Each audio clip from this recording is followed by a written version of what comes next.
For the last 70 years, Warren Buffett has shared his wisdom and investment approach to the public. But have you ever wondered why so few investors that followed his advice succeeded? Welcome to 5-Star Finance. To begin with, Warren Buffett is a person who likes simple things. He likes to focus on the fundamentals, and that is what investing requires. If you want to invest like Warren Buffett, you must learn his 4 rules for investing. Rule number 1. A stock must be stable and understandable. If you are a bank lending money, you will probably choose financially stable people. You will want to look at his or her investing history, asset history, debt history, and earning history. If the person you are lending money to has a troublesome history, it might be a risky deal. A lot of people are attracted to a stock, even though there is not a lot of risk that is coming with it. The reason Warren Buffett is not attracted to such stocks is that he knows that a stable and understandable stock is something that he can calculate. For example, when a company is generating the same amount of profits year in and year out, they consistently grow their equity at 10% per year. He can predict what that company is going to be worth the next year and the year after that. Which brings us to the first rule: never invest in a company that is unstable and you do not understand. Rule number 2. A stock must have long-term prospects. Holding a stock for the long term reduces the taxes you have to pay. In a nutshell, Buffett does not want you to invest in a company that sells TVs and antennas. If you're a young investor struggling with your study loans, Buffett wants you to go out and analyze companies before allocating your cash. He wants you to address certain questions before you invest. Questions like, will that company be around for the next 30 or 40 years? Does the world need the product they're formulating? Buy a company and hold on to it, so that the growth of that stock is reflected at the market pace and you'll never have to pay any taxes. Goods like chocolates were around 30 years ago, and it's easy to believe that people will still be eating them for another 30 years. On the other hand, we would not be confident about the emerging tech companies. Buffett wants you to think for the next 30 to 40 years. To put the long story short, don't invest in a company that is not exponent. Instead, look for the profits in the long term.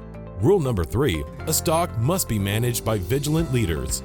A vigilant leader is someone who's equipped with good foreseeing ability, someone that can genuinely predict where the company is headed to and what the necessary decisions should be in order to bring the company out of turmoil. This rule might be tricky for young investors looking to step into the market. What Buffett means by this rule is that the company should be managed by individuals who are good at managing debt. You want to stay away from companies that have any debts, which will also protect you from dividend traps in the future. The biggest threat a company goes through is not being able to pay back its debt, which eventually leads to bankruptcy. Investing in the stock market can be like playing with fire.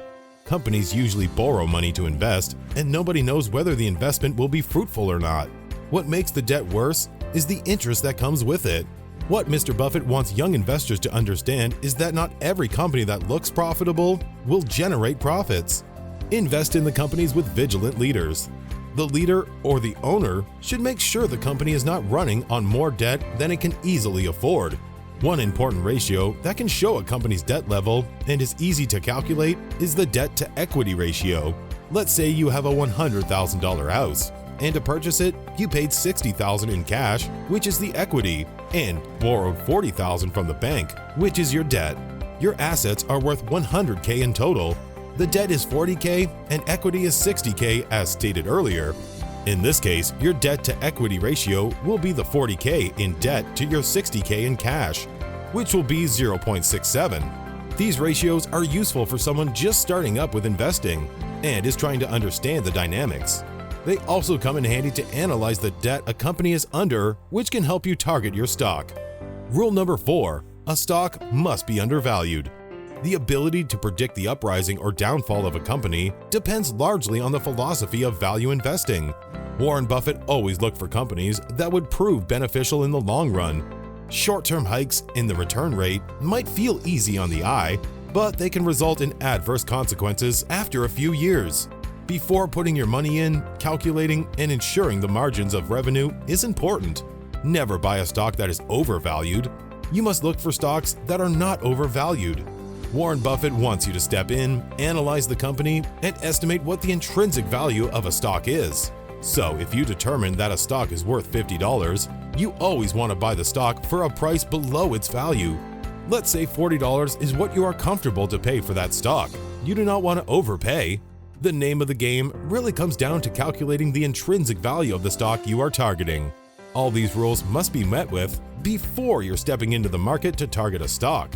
Now that you've learned the basics of finding an undervalued stock, first you must know that there are a total of 6 stock categories and the ratio of each of them differs. We made a free ebook which you can find in this video's description if you want to learn more about it. Patience.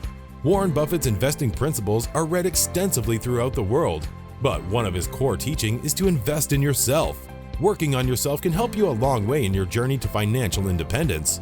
Good financial practices, such as not overspending beyond your means, avoiding credit card debt, saving, and reinvesting your profits can pay huge dividends in the future when an investor can be patient enough to acquire these important practices. Alongside these financial principles, patience and discipline are key for your success in the stock market. When investing, you have 1,000 major corporations offered to you at a price, and a price that might be likely to change every day.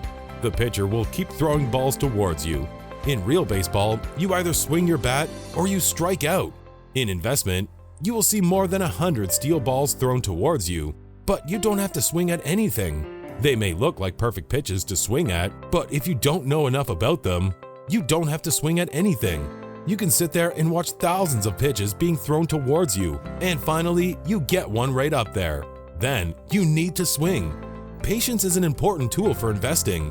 If you wondered from the beginning of this video why only a few succeeded following Buffett's approaches, check the explanation in a conversation Warren had with Jeff Bezos. Jeff Bezos: I asked Warren Buffett, "Your investment thesis is so simple. You're the second richest guy in the world, and it's so simple. Why doesn't everyone just copy you?" Warren Buffett: Because nobody wants to get rich slow. Individuality. Individuality might seem difficult for someone who's just starting to step into the market, while in the bigger picture, individual or retail investors have more chance to hit the jackpot. When investing, retail investors usually invest in small sums, and the stocks they are mostly targeting are included in their personal portfolio, unlike the organizational investing, in which the stocks are owned and included in the company's portfolio. According to Buffett, the problem with diversification or institutional investment is that the decision-making includes different individuals in the organization. The board of directors makes the decision-making process a very complex one, as people are likely to propose different ideas on different issues surrounding the company. For an individual investor, it is a one-man show. Everything revolves around you. You are answerable to no one. You are the person responsible for your mistakes as well as your victories, which can make life peaceful. Diversification might sound attractive for investors who are struggling to analyze what they're going for. It literally means that you're trying to protect your investments and you're trying to make sure that nothing bad happens relative to the market you're investing in. This renders you an inexperienced investor in front of the companies, and you're likely to fall into the dividends traps. Keeping it simple and trusting the index funds when it comes to investing your money might be more fruitful when it comes to the long run. Hit once, hit big. So, what do you think about Warren Buffett's 4 rules for investing? How are you planning to bring them together to achieve financial freedom? Let us know in the comments section below. Check out this video we handpicked for you, and we'll see you in the next one.